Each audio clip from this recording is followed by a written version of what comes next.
Tech ഫെസ്റ്റിനിടെ കുസാറ്റിലുണ്ടായ സംഗീതനിശയ്ക്കിടയിലുണ്ടായ ബന്ധപ്പെട്ട് കുറ്റപത്രം സമർപ്പിച്ചിരുന്നു. 3 അധ്യാപകരെ പ്രതി ചേർത്തുകൊണ്ടാണ് കുറ്റപത്രം സമർപ്പിച്ചത്. കുസാറ്റ് ദുരന്തവുമായിട്ട് ബന്ധപ്പെട്ട അന്വേഷണം ഇഴനീങ്ങുന്നുവെന്ന് ആരോപിച്ചതിനോടകം തന്നെ ഒരുപാട് വാദപ്രതിവാദങ്ങൾ പല ഭാഗത്തും ഉണ്ടായി. അതിന്റെ ഭാഗമായിട്ടാണ് കളമശ്ശേരി മജിസ്ട്രേറ്റ് കോടതിയിൽ കഴിഞ്ഞ മാസം കുറ്റപത്രം സമർപ്പിച്ചത്.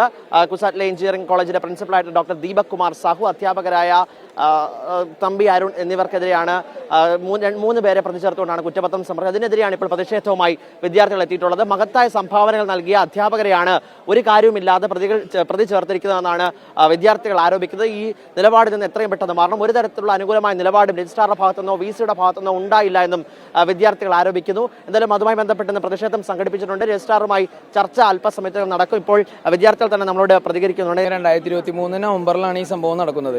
അന്ന് നമ്മൾ ഉന്നയിക്കുന്നത് 2-3 കാര്യങ്ങളാണ്. നമ്മുടെ പ്രിൻസിപ്പാൾ ദീപക് കുമാർ സാവോ സാറിനെ ഇൻവെസ്റ്റിഗേഷന്റെ ഭാഗമായിട്ട് മാറ്റി നിർത്തിയായിരുന്നു പ്രിൻസിപ്പളുടെ സ്ഥാനത്ത് നിന്ന്. ആ സമയം കഴിഞ്ഞപ്പോൾ 1.25 വർഷമായി. ഈ വർഷമായതിനു ശേഷം ആ സാറിന്റെ തസ്തികയിലേക്ക് തിരിച്ചു കയറിയിട്ടില്ല. ഇതൊരു നാച്ചുറൽ ആക്സിഡന്റ് ആണെന്നുള്ള രീതിയിലാണ് അന്ന് പറഞ്ഞത്.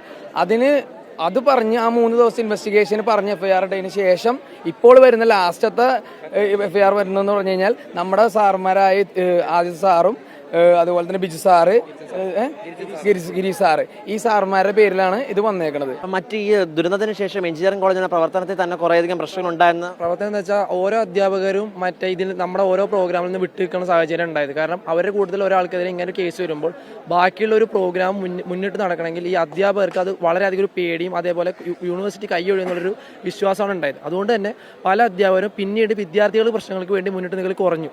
നമ്മൾ 4 ആവശ്യങ്ങളാണ് മുന്നോട്ട് വെച്ചിരിക്കുന്നത്. ഒന്നാമത്തെ ആവശ്യം എന്ന് പറഞ്ഞാൽ നമ്മുടെ മുൻ പ്രിൻസിപ്പൾ ആയിരുന്ന ദീപക് കുമാർ സാറെ തിരിച്ച് പ്രിൻസിപ്പൽ സ്ഥാനത്തേക്ക് തിരിച്ചെത്തിക്കുന്നതാണ്.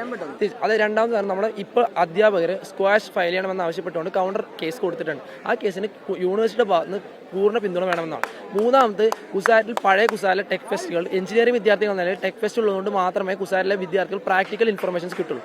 അത് നിലനിൽക്കണം എന്നാണ് ഈ 3 ആവശ്യങ്ങളാണ് കുസാറ്റ് യൂണിവേഴ്സിറ്റി മുമ്പിൽ ഇന്ന് വിദ്യാർത്ഥികൾ ഡിമാൻഡ് ചെയ്തിരിക്കുന്നത്. അപ്പോൾ അധ്യാപകർക്ക് അനുകൂലമായാണ് വിദ്യാർത്ഥികൾ എത്തിയിട്ടുള്ളത്. കുറ്റപത്രം സമർപ്പിച്ചിട്ടുണ്ട്. കുറ്റപത്രം സമർപ്പിച്ചതിനകത്ത് അടിമുടി ദുരൂഹതകളുണ്ട്. അത് പ്രകൃതിദത്തമായി ഉണ്ടായ ദുരന്തമാണ്. സാധാരണ ഉണ്ടായ ദുരന്തത്തിൽ അധ്യാപകരെ എന്തുകൊണ്ട് പ്രതി ചേർക്കുന്നു എന്നാണ് ഇവർ ആവശ്യപ്പെടുന്നത്.